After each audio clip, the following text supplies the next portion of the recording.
Hi lovelies, just come back for a little rip and chat with you all. So I'm just setting this up now. I did try and put my camera the other way around, but it wouldn't zoom in when it's the other way around, so it's like, okay, back to normal. So how's everybody's week going? Did you all have a nice weekend? Hope so. If I didn't speak to you Sunday. So has anybody got much plans this week? Trying to think what I've got done. Have I got any plans this week? I don't think I've got much plans this week. It's quite a busy week last week. But mind you, I'll say I've got no plans and then everything will start happening and I'll have loads. So I'm going to keep my mouth shut. That's some of it'll happen. So last week, what day did I do a whip and chat last week? Was it Tuesday? I think it was Tuesday last week, wasn't it? I am on easy. So Wednesday, Wednesday I went up in Mum and Dad's. They had social services there to see about getting Mum domiciliary care. That is somebody coming in and helping her to wash and change and shower and things like that morning and night. So I finally got my dad to agree on that because he is struggling and I can't physically do it. So I think we're going to apply for 3/4 of an hour. You don't get much time, but 3/4 of an hour Monday, Wednesday, Friday, so she can shower. And then Tuesday and Thursday, half an hour, so they can just get her up out of bed and washed and dressed. How they're supposed to do this in half an hour, I don't know, but hey ho. And then a 6-hour block that somebody will come and sit with her, either 2 3-hour blocks or a 6-hour block for Dad to just poodle off and do whatever he wants to do for a couple of hours. The government hopefully will pay some towards it and then Mum and Dad will have to pay the rest. But I said to Dad, it's no good taking it with you. You know, it's no good to you when you're 6 foot under. If you've got the money, I said, get the help. You know, that's my view. You know, you said, oh, I've saved this money. I said, yeah, you saved it. I said, but what, you've got no plans to use it on anything. I said, if it's going to make you have better quality of life and Mum, I said, use it up. So I think he, decided now that they'll do this domiciliary care. But then you've got to find a care institution that does it. Not institution, organisation that does it. So the social worker gave me a few names, and then because Dad's not up to it, I said, right, I'll go and investigate them, see what is available, what they do. Do they do the domiciliary care into the palliative care? You know, will they do it right through, because she will need palliative care at the end, or do they just do domiciliary care, or what? So I thought, right, so I spent a morning phoning round. Oh, I was in tears. I was absolutely in tears, because most of them, where my mum and dad live, it is on a main road, but it's like 10 miles from here, 17 miles from the next town further up, and they're all small towns, so they don't go out. So all the numbers that the social worker give me don't go out as far as theirs. They go in other directions, but not in Mum and Dad's directions. So it's like, bloody hell. So I kept ringing all these different organisations, and one's only like 7 miles down the road from Mum. No, we don't go that way. So I back on the internet then, researching. So I have found one that I thought might come this way. So I rang them and I got to it. She said, I don't deal with it, but I'll give you the number of the lady that deals with it. She said, I don't know if don't think she'll be in, but give her a ring, leave your name and number, and she'll always get back to you. So I rang it. I didn't even really ring, just went to ring and she answered it. So that frightened me to death.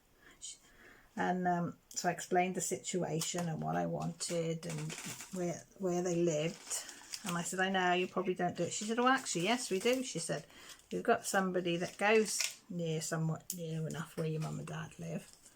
She said, so yeah, we do that. So she said, do you know how many hours you've been allocated? I said, no, it's got to go before the board. I think it's today. Well, she was hoping to get all the paperwork in today. If they accepted the paperwork, it would go before a board today to see whether it would be granted or not.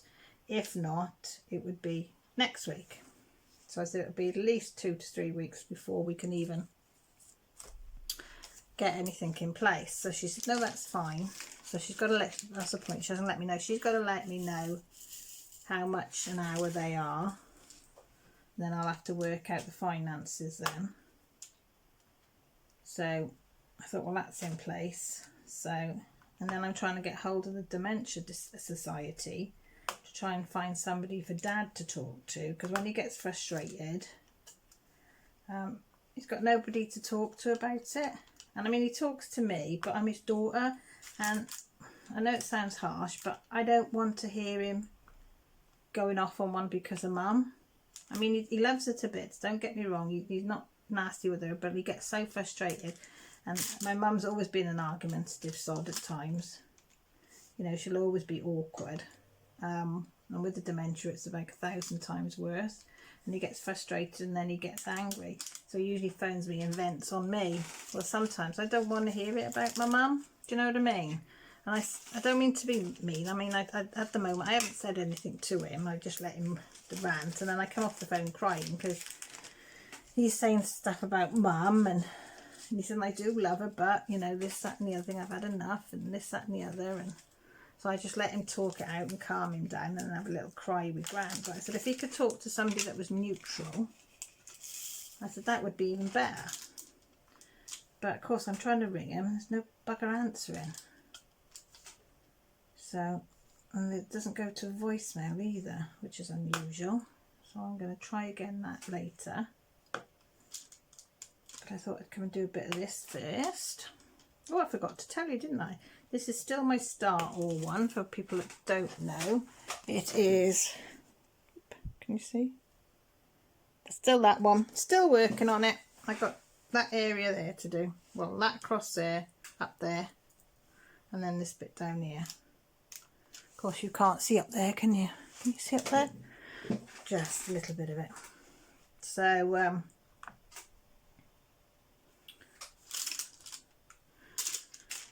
yes, so that's the thing with Mum and Dad. So, and of course her hearing aids went, she said she can't hear. So that's another thing that's an obstacle. She's got this obsession with her hearing aids. And I mean, they are expensive hearing aids at that. And so Dad took her back to the specialist to have a look at them. And he said, there's nothing wrong with the hearing aids. He said she might have a bit of wax. You need to get some drops for her ears and maybe be worth having her ear syringe just in case. A simple thing like getting your ear syringe is an absolute nightmare. So you've got to go to the doctor now. You've got to ask the doctor to refer you to the nurse, and the nurse will, oh bugger, I put them in the wrong place. Why have I put them on a D? The nurse then will do it, but you can't just wait. Years ago you used to just go to the, I can't use that bloody hand with that plaster on either. You used to just go to the nurse. Where have I just put that one?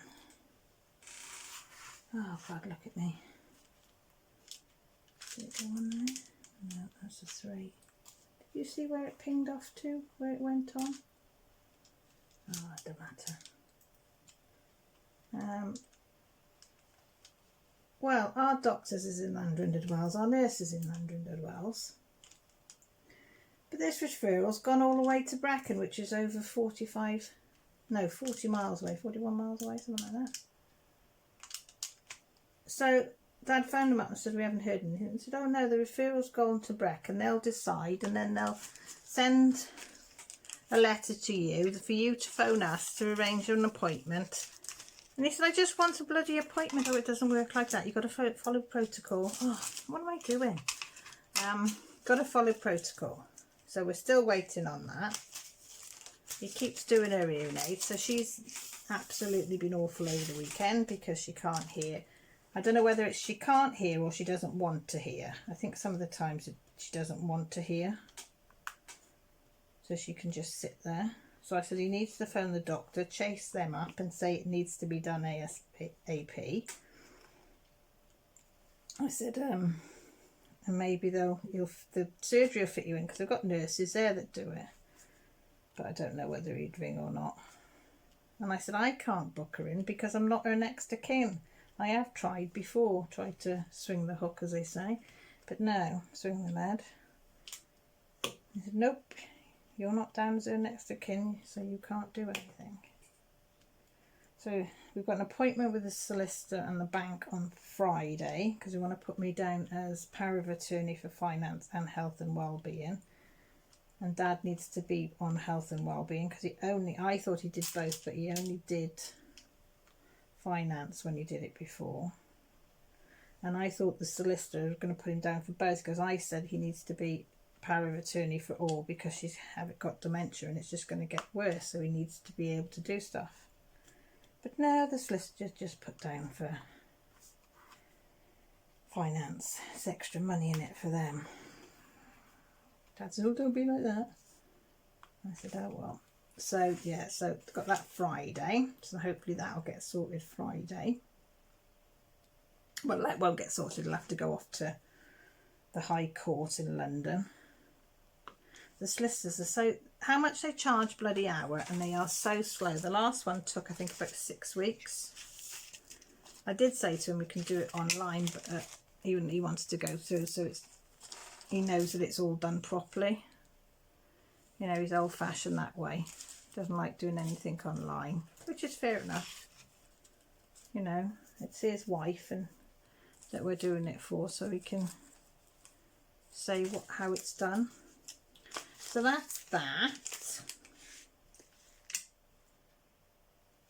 What other news? Oh, Josh, did I tell you Josh got accepted into Cardiff University with a conditional, and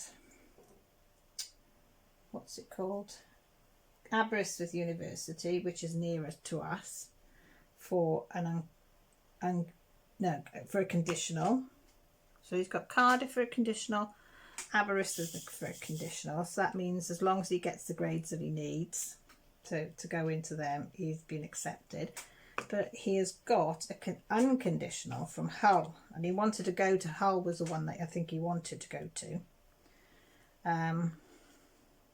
They said they were so impressed with his application and what the teachers had said about him, because they have to do like a dissertation thing of why they want to go and why they want the course and something. I don't understand it. But anyway, they were so impressed, they've given him an unconditional. But the only thing is, it's 4 hours 20 minutes away from here, so he'd have to get accommodation up there.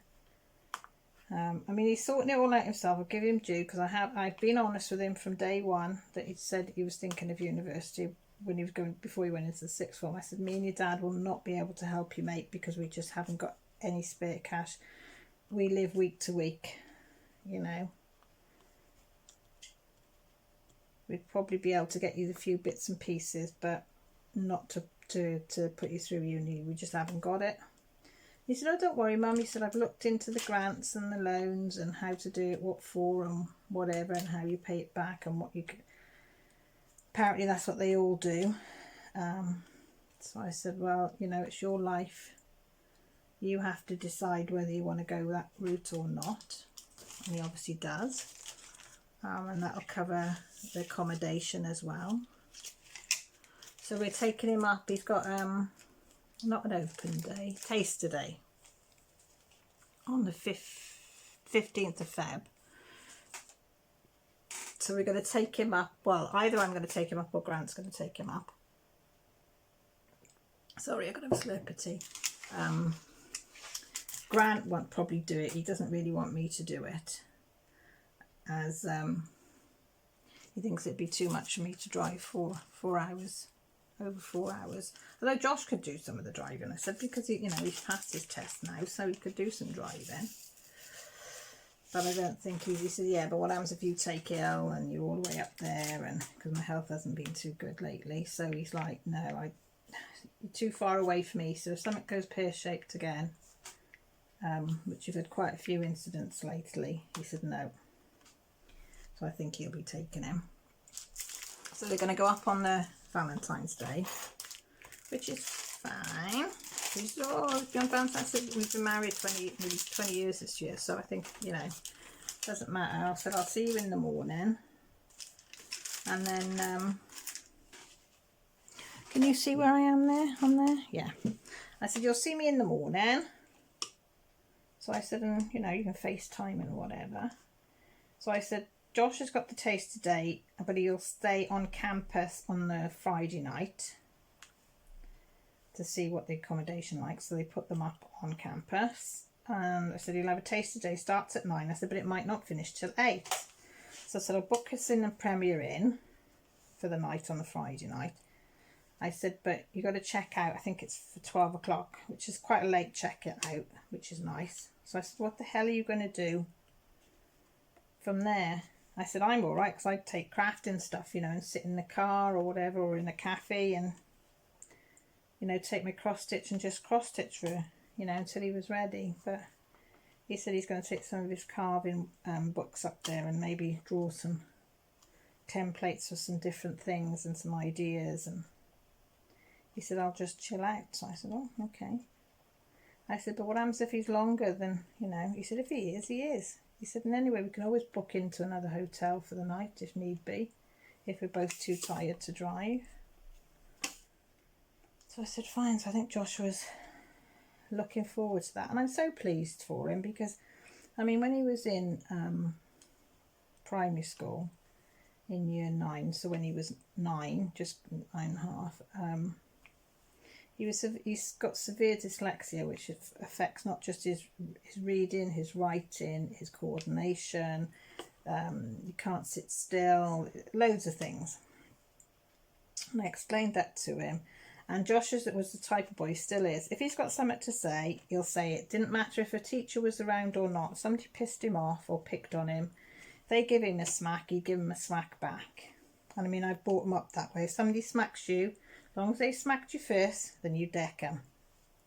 I'm sorry, but that's the way I was brought up, and that's the way I'm going to bring them up. I mean, I never hit anybody because I was too shy, so I got beat up many times. But I weren't having that for my kids. So this one boy would always be sly as hell. Trip him up, kick him, hit him, push him into walls, all sorts. And this one day Joshua just had enough, and he just flipped, and he did punch him and he went flying. So they suspended him, and as he was being suspended, he came out of school, and this boy said, don't worry, when you get back I'm going to break your legs. So I went back to the headmaster and I said, what are you going to do about it? This boy has been bullying him for a couple of years now, on and off. You keep saying you're going to sort it. Well, we didn't see him do anything. We only saw what Joshua does. I said, yeah, because he's a sly sod. Oh, well, we don't really know how to handle Joshua, you know, with his issues and things. I said, you're bloody teachers. You're trained to handle kids. You're telling me you can't deal with somebody that's got severe dyslexia and DCD tendencies. I said, you're having a bloody laugh. Well, you know, he never sits still and he can't take it all in. I said, no, because he's got bloody dyslexia. So they kept saying, no, we don't know what to do. You know, he's going to have to be suspended for a week. I said, I tell you what. I said, if that's how you feel, I said, I'm pulling him out of your bloody school, because we were thinking of it anyway. So I pulled him out of the school and I home tutored him for over a year. And when I got him home, I realised how little he could write and how little he could read at 9 years of age. He'd been winging it, and they hadn't even bothered to do anything with him. So I took him right back to basics. We started on 5 to 6 year old books for the first week or two, and then progressed then. And then by the time he was ready for high school at 11, he was ready to go. I went to the high school. I showed it. Well, I had the education board came around to see whether I was what I was teaching him. And I had probably 20 A4 files, the big ones, the thick ones that wide, full of stuff that he'd been doing with me over the year. And showed him what the current work he was doing and the books that I'd been using. So you can imagine 10 big, huge, chunky files full of stuff thing. Got this box showing. Do you know what he had from the primary school? Because I asked him when he left. So he'd been there from the age of 4. So 4, 5, 6, 7, 8, 9. 5 years he'd been there. So I said, can I have all his work that he's had for the time he's been in school? So they said, oh, well, it won't be much for him, you know, 4, 5 and 6. I said, all right, that's fair enough, leave that. I said, but 7, 8 and 9, there's got to be loads of maths and English and science and history and stuff like that. They gave me, I got one, you know, the thin A4 envelopes, the really, really thin ones that you can fit just probably that much paperwork in. So it was a file about that wide. So about an A4 size envelope, and it was about that thick of stuff, and that was 3 years worth of work that he'd done with them. I said, is that it? I said, are you taking the piss? And they went, no, that's what he's done. So when the inspector came, I got this envelope out and I showed him. I said, that's what I've done with him. No, it was 6 months, that's it, the first 6 months, and he came. I said, that's what I've done with him in 6 months, all that there. I said, and this is what the school gave me that he's done in 3 years. Yeah, 3 years. I said, although he'd been there since he was 4. And the inspector just looked at me, he said, are you joking? I went, nope. I said, and I explained what had happened. He said, I've got no quibbles. He said, the things you're doing with this kid, he said, is incredible. He said, you've turned him right round. He said, and he seems really happy. I said, he is. I said, if I go shopping, I said, he comes shopping with me. I said, and then we bring maths into it. Or we'll bring English or reading, you know, I'll get him to read the tins or the packaging, or and then send him off to say he's got to give him a list and he's got to go and find the ingredients, so his navigation. And I said, in sciences we used to pick things up and do experiments with them, and you know, so yeah, so I got him ready for high school. And then I found when I got him ready for high school, I was going to put him back into primary school for the last couple of months before he went up, so you know he could make the transfer. And I said to primary school, it'll only be a couple of months, can he come back so he can have, you know, be able to transfer easy? No, we don't want him, we're too full. And I find out after that they thought he was a waste. Apparently they said he was a waste of space and he'd never amount to anything, and they didn't want him back in their school. Of course I did go up there and I did cause hell, but of course they denied it and I couldn't prove it. So, but as my husband said, well, it's all poke in the eye for them because Joshua has gone to high school. I mean, we did have issues in high school, don't get me wrong, you know, it took him a long time to settle in, but he's come out with it. He's got qualifications, you know, he even got an A, which is the highest you can go in RE. He got a C in English. I mean, a C. He's so dyslexic, it's unreal. Even his English teacher was, she came, when the results came out, she actually come to him to find him, and she came and found me to say how proud she was that he'd achieved that. And now he's doing A-levels, and now he's been accepted into university. So I want to say 2 fingers to you, primary school. My son's doing okay. He's had to battle I don't know what to get where he is, and he's put his head down and he's done it. So yeah, so sorry that was a bit long-winded, wasn't it? So he's off to uni, and I did give myself, I must admit, I did give myself a little pat on the back because I'm dyslexic as well. So a dyslexic mum teaching a dyslexic son, and yeah, I managed to get him back into high school. I managed to get him, he got some qualifications, he's doing his A-levels and he's been accepted at uni. So yeah, And I said the girls, well, they're just flourishing, that's the word, flourishing in school. They're both bright as buttons until they follow their dad. Unfortunately, Josh got my education genes and the girls got their dads. So that's that. So that's happening in 14th of February. So I'll let you know how that went. Just hope he likes it. I hope he doesn't go there and think, oh God, it's horrible here, Mum, because it's going to be a big, big place. And he's not, I mean, this town, just said she's only got like 5,000 people. So Hull is a massive, massive, massive city. So that could be a bit of a shock to the old system. So yeah, so that's that. So that was Wednesday.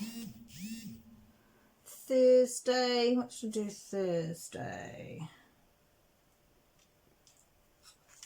I didn't do a lot Thursday. Shopping and sorted some bills out. Did some more research for Mum and Dad. And that was pretty much it Thursday. Didn't do anything really exciting. Friday morning I had a phone call. My mother-in-law had had a heart attack Thursday night, about 11 o'clock, so she was taken to Chester Hospital. So we didn't know an awful lot. She was okay. She was on the ward by the morning. So she's got to go off to a, sorry about my phone going off then, off to a specialist hospital for an angiogram yesterday, because I don't know whether it was a blockage or whether it's narrowing of the arteries or not. So hopefully we should know more about her today. But they live like 3.5 hours away, so we said, do you want us to come up?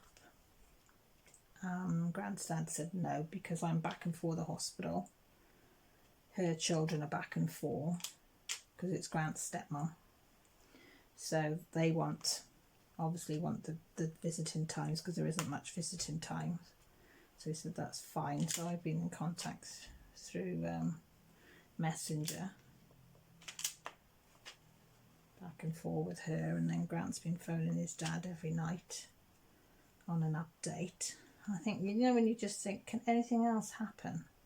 I mean, the last 2 years have been crap. I said, and then now this. And I'm like, please, you know, just one thing. Let's just get you off to a good start. But I said, well, the good news is she's alive, you know, and kicking. So we can't ask for much more than that. It could have been a lot worse. That's what I say. So yeah, so waiting on news on her.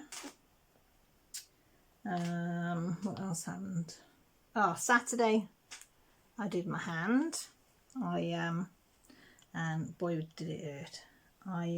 Grant has his cups of tea outside, and I've refused now to go and collect the cups and things, because he works in the garden when he's carving and stuff.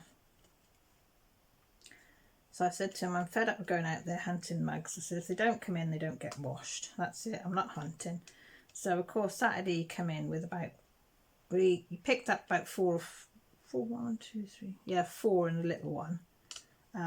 Dropped them, 2 smashed. The little one had a bit of a thing.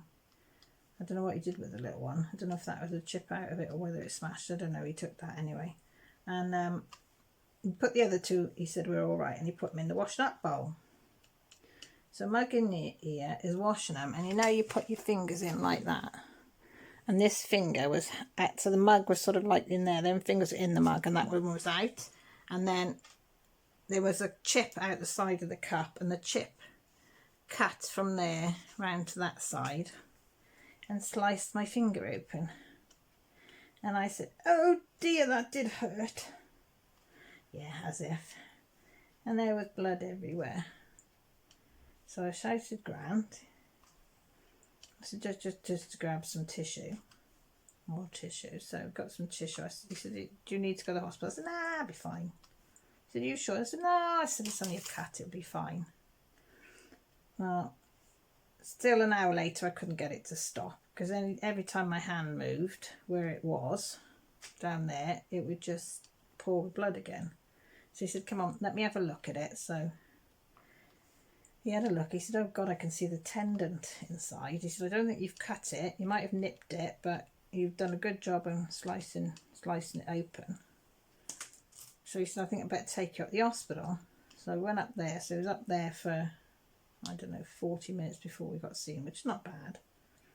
So she had a look at it. She said, yeah, but you're going to have 2 butterfly stitches in it to hold it together. She said, because it's not going to knit back together on its own the way you've done it. Because you know that you've got like, I don't know if you could see that bit of flappy skin there, because that had been cut off as well. So she put 2 butterfly stitches in it. So sort of, you know, like a loop like that to pull it back together. So she said, no washing up. I was going, yes, no washing up. She said, keep it dry. You'll need it covered for at least 4 days. And she said, and then have a look at it. She said, because you just, so then she said, oh, you'll have to have a tetanus because it's been out in the garden, and also it was in the washing up water where you got, you know. I said, right. Boy, that stung like a bitch as well. And she was rubbing it in for about 5 minutes, because apparently they've got to rub it into the muscle. Because she said, oh, when was your last tetanus? I said, 20-something years ago or more, probably. So she said, you're not going to give me antibiotics, going to see how I get on. I said, that's fine. So then she strapped me up. So I come home, told the girls that they'd have to wash up. That went down like a lead balloon. But they did. They all chipped in, fair play. But then you think, got to keep it dry, so that means you can't wash your hands very well. So I thought, said to Grant, what the hell am I going to do? I need to go to the loo, you know, and you want to wash your hands. So then I remembered I've got some surgical gloves here. So every time I go to the loo now, surgical glove is on, surgical glove off, surgical glove on, surgical glove off, which makes this get all sweaty and dinged as well. Not that it's on for long. So then the kids realise then, well, if you can put that on to go to the loo, you can wear gloves to wash up then, can't you? I said, no, I can't. I said, I've been told by the nurse, no washing up, and I'm not doing any. So they've got to do it. But I do it in the day. I do put my big rubber gloves on over it to wash up. But you don't realise what a pain in the arse it is when you can't. I mean, it's not too bad today. It's not as sore as it was. But doing stuff, and the amount of times you'd bang it and I'd go, oh dear, that really hurt. Perhaps he knew when I'd bang it or hit it or went to move it or anything, because he said he'd hear a certain word come out my mouth. And then I'd be alright again then. But yeah, it has been a pain, so I'll be glad when I can get this off. And I did redressed it. I would redressed it this morning, and she's given me the steri strips to do the butterfly stitches myself, because she said they'll probably sweat off if you're putting your gloves on and off, which they did partly. So I took the steri strips off, and it just started to bleed straight away and opened back up slightly. So I put the steri strips back in and closed it back up and stuck it down, and off to go again. So hopefully I can leave these ones in by Thursday. Yeah, tomorrow. She said, see how it looks tomorrow, maybe Thursday. She said it depends how well it's healing. She said, are you a good healer? I said, I usually am, but lately I haven't been. I said, since I've been under the weather, I said, I've been a bit of a slow healer. So I said, I don't know. And then that, I don't know if you can see that. Can you see in the camera? There. That dark circle there. That is a pen in there, and I can't get it out. I stabbed myself accidentally with a pen. Don't ask me how. I was fiddling, and I stabbed myself with the point of a pen into my hand. And I got to admit, I've done that nearly a week ago, and it's still bloody sore. It did get slightly infected, which Grant sliced and cleaned out for me, but it's still sore now. And that was only a bit of pen, but I can't get the pen out.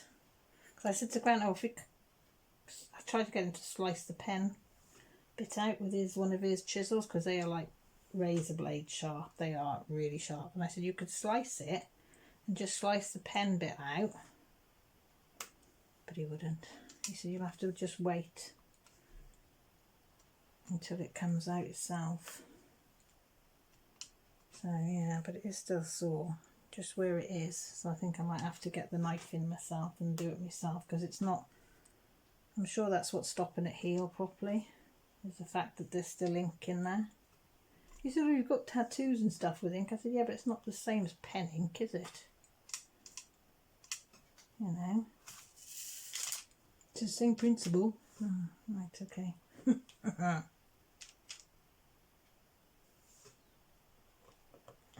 So that was that on Saturday.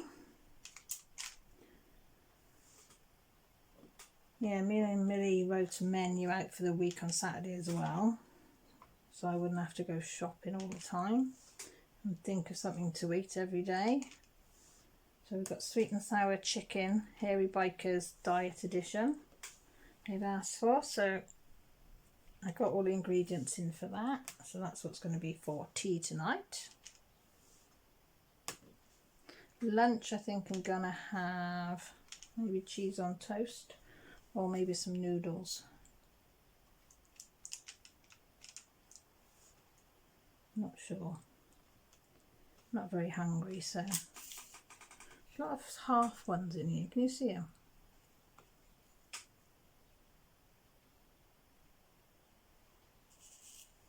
So yeah, what else?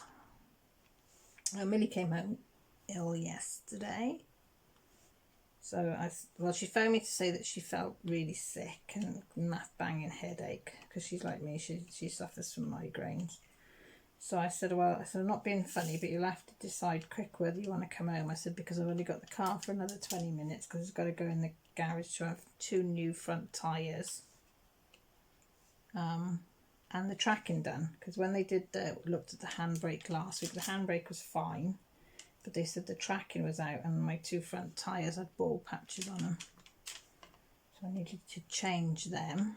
So I thought if they're going to Hull, they'll need it safe, so that went in. So Millie went to the office, they took one look at her and said, yeah, you're going home. So I went and got her, dropped her off, then went and dropped the car off. I took the dog with me so she could have a walk back, which she loved. And then they phoned, what time did they phone? 4:45 last night to say it was ready, and it's only literally probably a quarter of a mile from our house, so it's easy to walk. Well, it literally looks across, it's literally across the road if you look out of the back window of our house, but you've got to go a long way round to get to it. There's no shortcut. So I went to take the dog, so the dog can come with me again. So I get down to the bottom of our road, looks round, and I hear meow, meow, meow. Bloody cat, Molly, coming. She will walk miles with you. But if I go on a long walk, I make sure I don't go on the road, so I go all down the little alleyways and stuff, across the fields and stuff like that, so she can come. But I knew I was going across a busy main road, so I had to turn round, walk all the way home. So get her in the house, and then Jessie turned up with her friend Caitlin. So the dog went mad for Caitlin because she hadn't seen her for a while. So I said, well, you might as well have the dog. So I left the dog then with them and then went and got the car. So yeah, so my steering, and he said your tracking was well out. So he said, a good job you got it done. But my steering is so much lighter now. You really feel the difference. So hopefully that should save some of the rubber on my car. It should.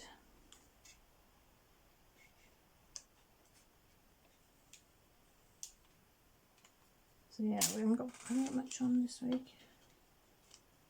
Tuesday, everybody's in school all day. Joshua's got lessons all day, so he'll probably come back now shortly for the car. He usually walks over the school field or gets his mate to drop him off. And then he'll pick the kids up this afternoon, which is lovely. So that'll be nice. We need a few more of these. Oh yeah, I made a grind guard, didn't I, for my cross stitch. So if you were seeing my cross tube yesterday, I uploaded, you would have seen I made myself a grind guard out of no sewing machine used. Only because I don't know how to use mine properly. So I done it all by hand, sewed it by hand. Had no measurements, guessed it of what I was doing, guesstimated, as they said. Made a few errors, as I said yesterday. So I'm going to make another one because Millie wants one for the smaller one that she's doing. And then she says if she gets to, because we're on a competition, whoever finishes first gets to do the peoc.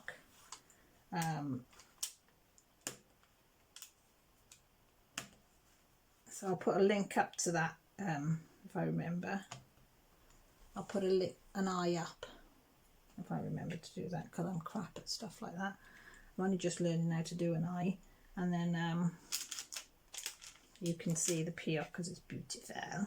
So she said she wants a grind guard. So I said, oh, I've got loads of material left over. So I said I'll have another go, alter it, and then make another big one and do a narrower version of the one that I've done and see if that works better. Yeah, I was dead chuffed with making that. So I thought I might make a video of it. I don't know, thinking of making a video of how I made the grind guard. And I'm thinking of doing a no-sew method as well, but I don't know how strong that will be. So I might have to test that out. So I don't know. It's just, you know, when you have these little silly ideas that are going around in your head and you're not sure if that's right or wrong, or can you do it or can't you do it? If you know me, I'll have a go at anything that's... You're supposed to do it one way and I'll do it in some arse backwards. Oops a daisy. But I don't care. Adapt, isn't it? Adapt to what you've got. And that's what I did. I said that grind guard, you couldn't sell it. I mean, it's not, you know, it's not neat and tidy and folded the right way and all that blarmy. But it does what it's supposed to do. It keeps the grime off the cross stitch. And you can fold the bits in at the back. There's enough to do that. And it's comfortable. So I said, what more can you want? And I do like the material, to be fair. I'm not usually a floral person like that, but I did like that. And I liked it even more because it was half price. Because I would no way would I have paid £7.50 for a metre. I'm a cheapskate when it comes to that. Because if you're a professional or you're a really good amateur that you can really sew, then yeah, you're going to buy the good material. But if you're like me, can't sew for toffee, then, you know, cheap and cheerful's the way to go. So I thought if I cock it up, it doesn't matter. You know, it wouldn't have cost me an awful lot. But I think I need to get a little bit more elastic. How much elastic have I got? So I've got that much because I've got it that wide. So it'll probably do maybe one big one and one small one with that much. But I think that was only 60p a metre or sort of 50p a metre. It wasn't much. So I could do that. What do you think? Yes. So my computer switched itself off on Sunday. It wouldn't switch back on, so I had to leave it. But Grant thinks it's what Rob was saying, Rob Spooner on YouTube, when it happened the other week, that it's doing an update. And it won't come back on until the update's finished. But I don't know. I personally think it's the computer's on its way out. But as Grant says, we're going to have to persevere because that's all we've got at the moment. I tried to do one on my phone, but I can't read the chat. So Grant did suggest maybe filming it off my phone and reading the chat on the computer, which is not a bad idea, is it? Because that's how I did them in the very beginning, before you had to have 1,000 subscribers to go live off your phone. I used to do it off my phone.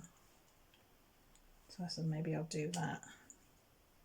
So again, thank you to everybody that came to my live on Sunday and put up with the hiccup at the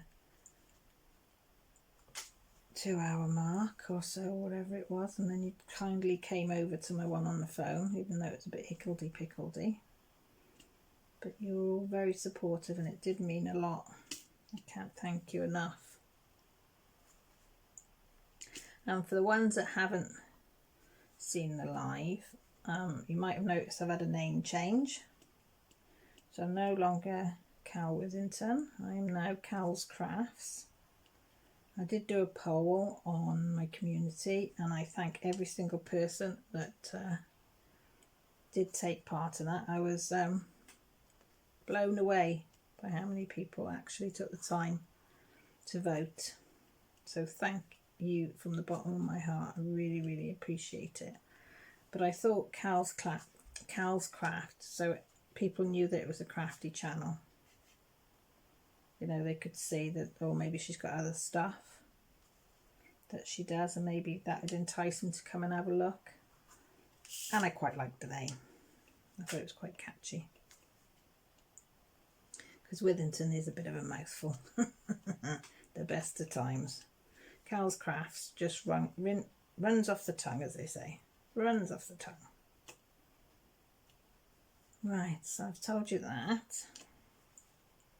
So I think I will love you and leave you, because my stomach is rumbling and my husband will be ringing any time, because it'll be dinner time for him, bless him, and he always gives me a quick ring at dinner time to check that I'm okay and to say he loves me, and I get to say I love you too. So yeah. So, thank you all for stopping by and watching my Wip and Chat. You know I love each and every one of you. If you've not subscribed and you'd like to, I'd really, really appreciate it. And it doesn't cost anything, and it doesn't take anything away from your channel or whatever. So, if you feel like it and you haven't, there's a little subscribe button down below. And also there's a notification button that if you press that, you'll get notified when I have a video up or when I go live. And if you'd like to leave a comment or just have a chat with me, all my details are down below. I always answer. I always get back to people, maybe not within minutes, but I do get back as soon as I've seen them. So take care, look after yourselves, and speak to you all soon. Bye for now.